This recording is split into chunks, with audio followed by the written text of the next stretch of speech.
உனது திவ்ய திரு உருவம் நிறைந்திடவே எனக்கோர் வரம் நீ தர வேண்டும் தாயே.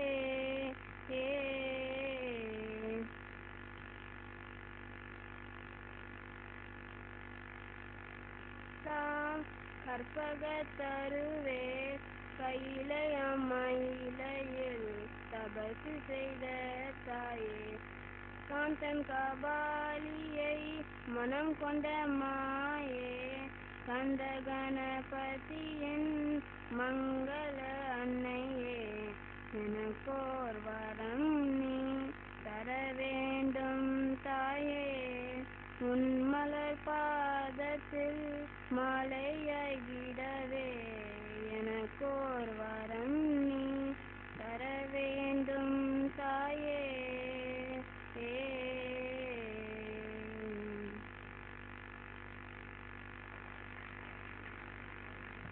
குழந்தைகளுக்கு வழங்கி அந்த சிறப்பு கல்வி தேவைப்படுகிற குழந்தைகளே தனது சொத்தாக அவர்களுக்கு வேண்டிய கல்வியை சத்தாக அந்த சத்தையும் அனைவருக்கும் வரக்கூடிய வகையிலே வித்தாக வழங்கி வரக்கூடிய மாருதி சேவா சிறப்பு கல்வி மையத்தினுடைய 10வது ஆண்டு விழா இந்த அளவுக்கு நடைபெறுகிறது என்று சொன்னால் அதற்கு பின்னால் இருக்கின்ற அது திரும்பி பார்க்கின்ற நடைபாதை எவ்வளவு நீளமானது, எவ்வளவு உயரமானது, எவ்வளவு பெருமை மிக்கது என்பதை நீங்கள் அறிந்து கொள்ள வேண்டாமா? ஆகவே அந்த பெருமைகளை எல்லாம் உங்களுக்கு வழங்குவதற்காக வருகிறார் மையத்தினுடைய கரஸ்பாண்டன்ட் என்று சொல்லக்கூடிய தாளாளர் திரு ஈஸ்வர் ராமலிங்கம் அவர்கள் வருகிறார்கள்.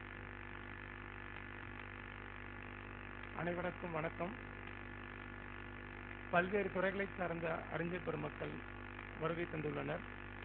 பச்சை கிளியே வாவா, பாலும் சோறும் உண்ணவா என்று குழந்தையை வரவேற்று கோலம் புனைந்து கொஞ்சி வர செய்வது ஆரம்ப கட்டம்.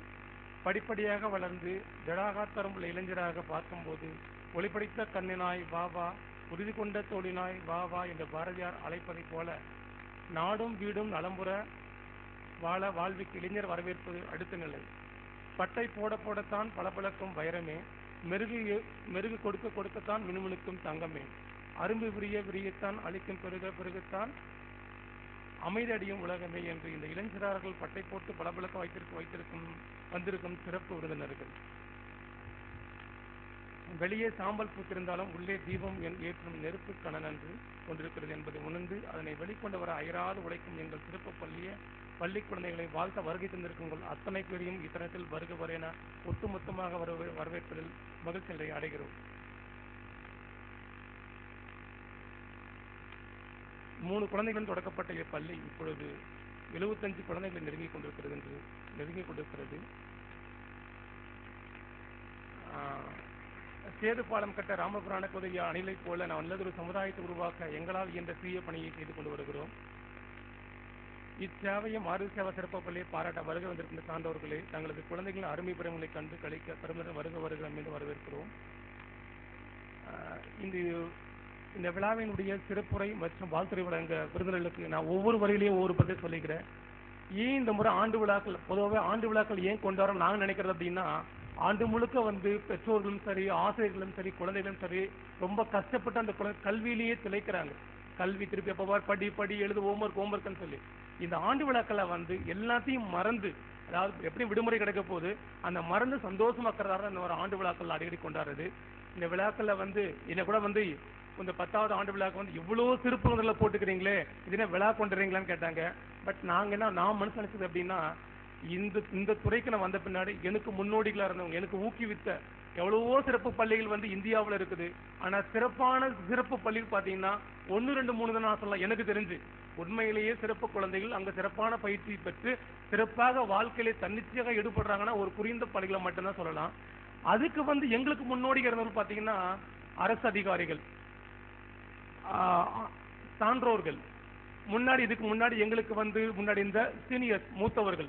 ஸோ இவங்களால தான் நாங்களாம் இன்னைக்கு சிறப்பாக செய்யறதுக்கு. அதுக்கு முக்கியமான ஒரு காரணம்னா, ஒரு குறிப்பாக சொல்லணும் அப்படின்னா, இப்பள்ளியினுடைய பத்மா சாரங்கபாணி பள்ளியுடைய தாளாளரும் முன்னாள் ஆசிரியர், இந்நாள் கல்வி வழங்க கொண்டிருக்கிற வள்ளல், கல்வி வள்ளல் சொல்லலாம். அவருடைய மீட்டிங்ல நான் ஒவ்வொரு முறையும் பார்த்திருக்கிறேன். இந்த வயசுல போகும்போது அவர்கிட்ட பேசப்படும் பொழுது அட்லீஸ்ட் ஒரு 4-5 வார்த்தைகள் வந்து மீட்டிங் எதையோ ஒண்ணு கத்துக்கிற மாதிரி இருக்கும். ஸோ அவர் வந்து இந்த விழாவில் வந்து ஒரு சிறப்பை ஆற்று இந்த விழாவுக்கு இடம் கொடுத்து எல்லாம் செஞ்சிருக்கிறாங்க. ஸோ அந்த விதத்துல வந்து பாத்தீங்கன்னா அவர் நம்ம இந்த விழாவுக்கு வந்திருக்க வந்து நாங்கள் செய்த புண்ணியம். அதே மாதிரி அவர் எங்களுக்கு தூண்டி இருக்கும்போது பாத்தீங்கன்னா மீண்டும் நாங்க இதான் செய்யணும். ஏன்னா அந்த வயசுல செஞ்சுக்கிறோம். இன்னைக்கு கூட பார்க்கும்போது விழாக்கள்ல வந்து நாங்க ஒரு 4 மணின்னு சொல்லுவோம், 3:30 போடலான்னு பார்த்தோம். ஆனா அவர் 3:30 மணிக்கே ரெடியே 3:30 முன்னாடியே வந்து இங்க உட்கார்ந்துக்கிறாரு.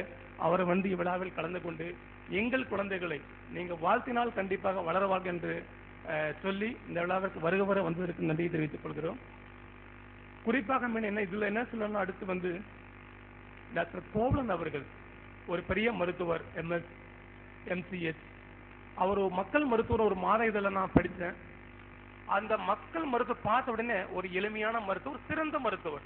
அதுக்கப்புறம் நாங்க தெரிஞ்சோம், அதை நாங்க அணுகினோம். வந்து உடனே வந்து அணுகும் போது கூட உங்களுக்கு மருத்துவர்கள் அப்படின்னா எனக்கு தெரிஞ்சு ஒரு தொலைவு இருக்கும்.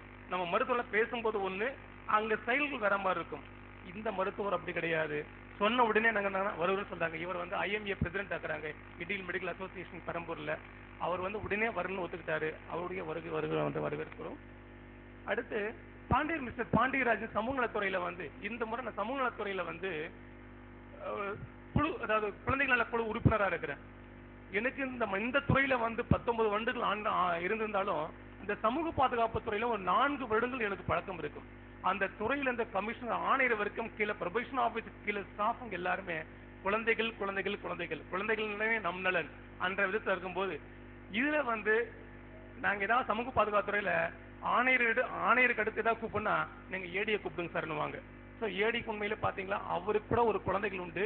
பட் அந்த குழந்தைகள் ஒரு மெல்ல கற்பம் மாதிரி இருப்பாங்க.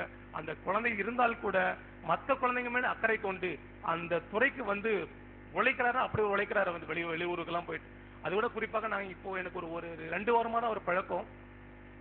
அவர் வந்து இந்த விழாவுக்கு வந்து ஒரு கஷ்டப்பட்டு வந்திருந்தால் கூட வந்ததுக்காக அவருக்கு நன்றியை தெரிவிச்சுக்கிறோம். பாண்டியராஜ் அவர்கள். அடுத்து உண்மையிலேயே நாங்க எனக்கு இந்த கல்வித்துறை, நாங்க வந்து சிறப்பு கல்வியில மட்டும் இல்ல, கல்வித்துறையில நான் வந்து ஒரு BSc BEd முடிச்ச உடனே 9th 10th கைடு போட ஆரம்பிச்சேன்.